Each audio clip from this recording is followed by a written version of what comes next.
times. The number of people not in the workforce in this country, in excess of 92 million with an M, people, highest number, like 36 years, and growing. And that is the new, that's the new America. And, to be honest, and we've talked about it, man, you and I, that's Obama's America. That's the objective of liberals, of progressives, a permanent underclass. And ideally, they want that to not only exceed 50%, but to have in excess of that 50% vote every election, because that guarantees the Democrats a permanent majority, and Republicans would never win again, my friend. And they never will. And I think I don't know, it might have been even on your show. You guys talk about the whole idea of, he wants to lift, the president wants to lift people out of poverty and into the middle class. And I'm sitting here thinking, like, why limit it at the middle class? Why not give people an opportunity to be very successful? Why not give them the privilege to maybe possibly join the 1% with you? Watson, I really don't think he does.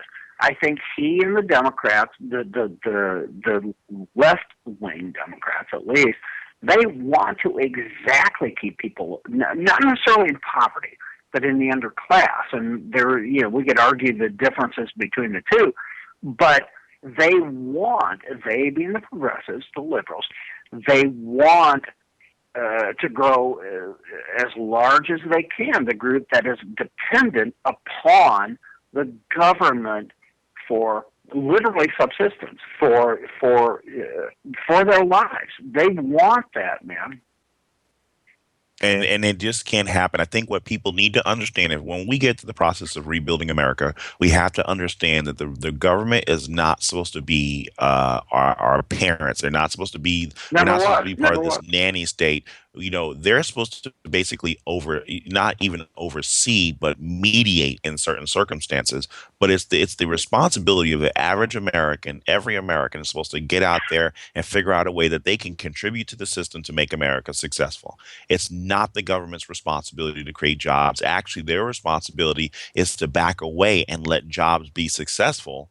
Because when jobs are successful, when private sector work is successful, that means that those are more taxes that go into the till to allow the government to exist. But unfortunately, our government is overbloated anyway, so we don't really need to be paying for as many things as we're covering right now. But that's a story for another day in terms of reducing. But I really appreciate what you've had to share, Mike. And again, people, this is a white gentleman speaking up for a black guy, a famous black guy in our past. And so make sure that you mark this and remember that not all white America is against the success of black America. So he just like me wants to support the success of America, period, regardless of your color, regardless of your creed. We are here. We should start banding together to start the rebuilding process, but we can't do it with the charlatans that we have in charge right now, because their goal is not to help us be successful. Mike, one more shout out for your show before you leave, so everybody knows when to tune in. Again, thank you, man. 2:00 Eastern Time, the right mics, M-I-C-S, with Mike Miller and Michael Housen. And check us out. And you can follow them on Twitter with the same handle, the right mics. Thanks, brother. Right, man. See ya. I love that guy.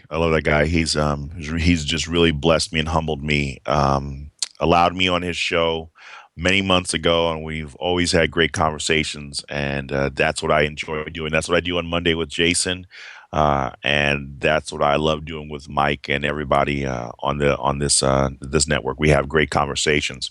But when we start talking about the whole idea of rebuilding America, one of the things that as I talk about the whole idea is, okay, you're watching, you're putting the onus back on me. You're putting the responsibility back on me that I have to take charge on how I can contribute to rebuilding America, but maybe I don't have all the tools. Maybe I don't have all the knowledge. I don't have all the book smarts to understand what it is I need to do to possibly get out of debt and manage my finances better. Because it just seems like I'm living from paycheck to paycheck, and it seems like I always have. I think I love the statement. There's more month than there's money. Well, one of the books that we're going through right now, my wife and I, it's one of the many books that we're reading right now in terms of just even restructuring our lives and how we manage money.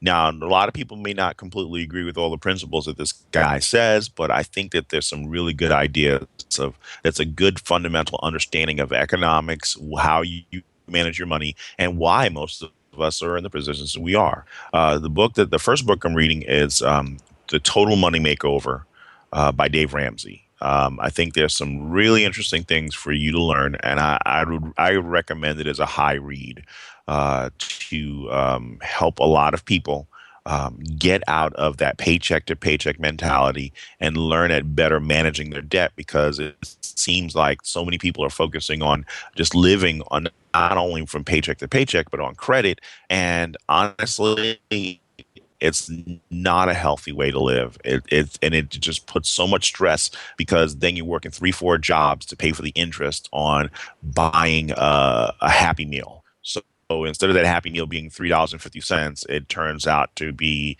maybe $12, over a 5 year period, because you're constantly paying insurance, paying the credit and the excess interest that's built upon that Happy Meal that you enjoyed. That temporary pleasure is now a permanent thorn in your side and your wallet.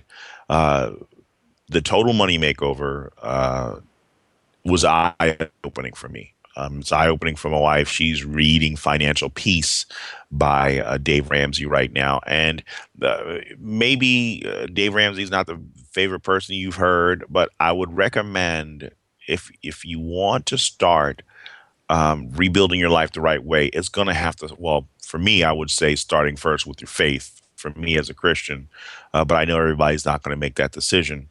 But after your decision of faith and coming to an understanding of what you believe and how you want to start structuring your life, your finances come next. And honestly, until you get a better handle on your finances, because I think it's interesting. We are in Mike just said it, 93 million people no longer in the workforce.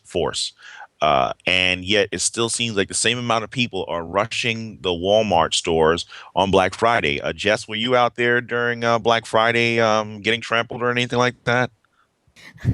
I went out for one very specific item, and I did not What you go out. buy me? I bought a TV for my grandma. Were you that person who stabbed the person with the screwdriver for the TV? No, not at all. Yeah, because yeah, they said there was a woman who stabbed like three people with a screwdriver because Jesus. they had no, yeah. So we're learning about your darker side right now. Yeah. I did not go You out know on what, Jess? Thursday. The sweet voice and everything like that is completely destroyed now. Now that I'm gonna start going through the YouTube videos to see if I can see any footage of you Trump running over people. Was it a Walmart? What store was it that you were running in?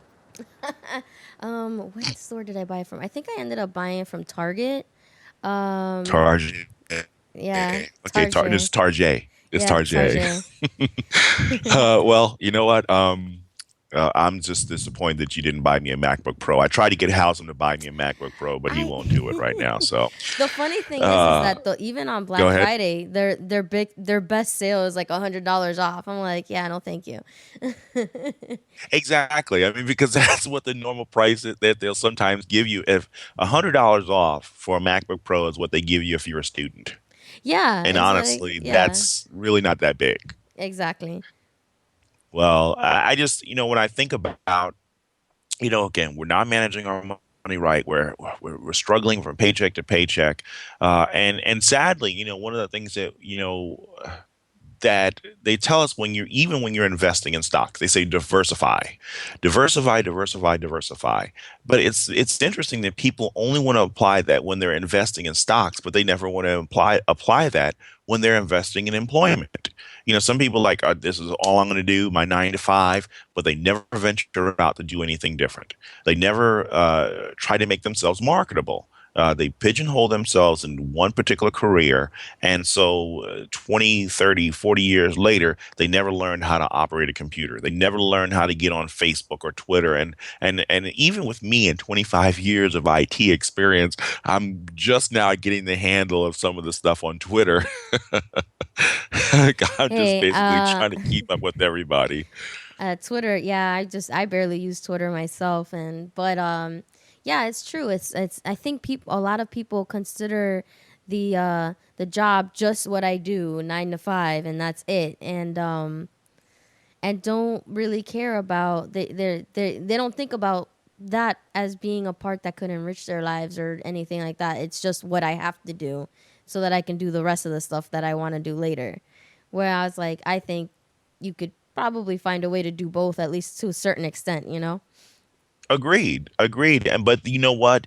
But see, here's the funny part about it, though.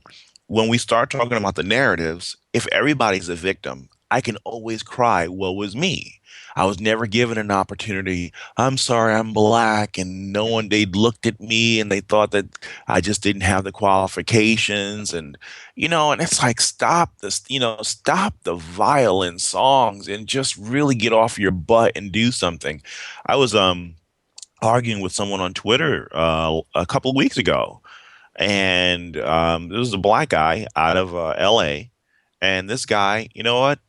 He didn't, he initially he called me a token black at the beginning of the Oh, argument, wow. but it turned into a very good discussion because the guy, like me, no formal education, picked up some books and just started reading and trying to do better for himself, and now is really doing successful still without the formal education. So people still have the opportunities. I mean, here in Indianapolis, you can go to the public library, you can set up an account for free.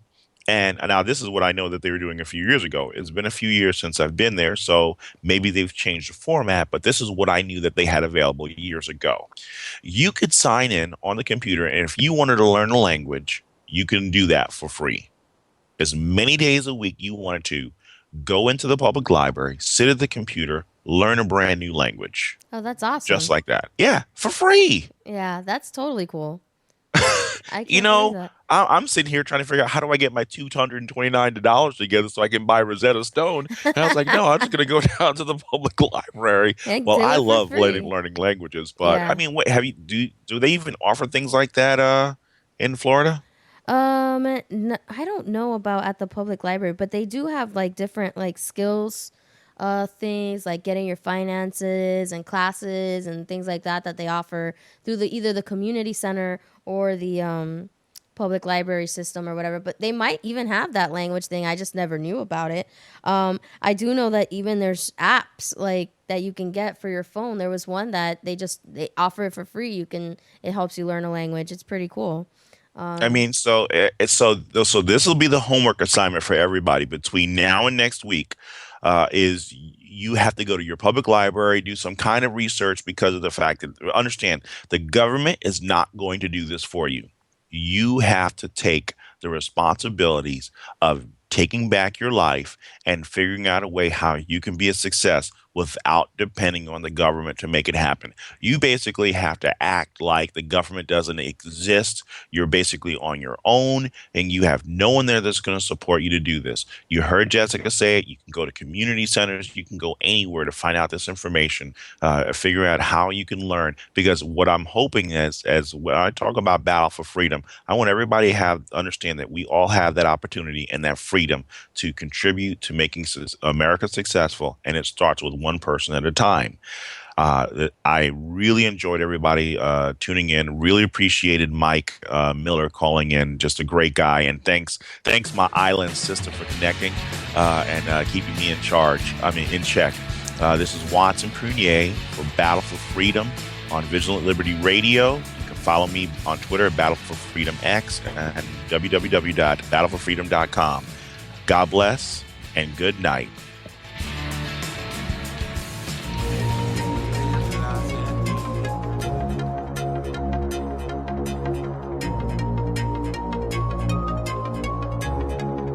This show is copyright by VLR Media.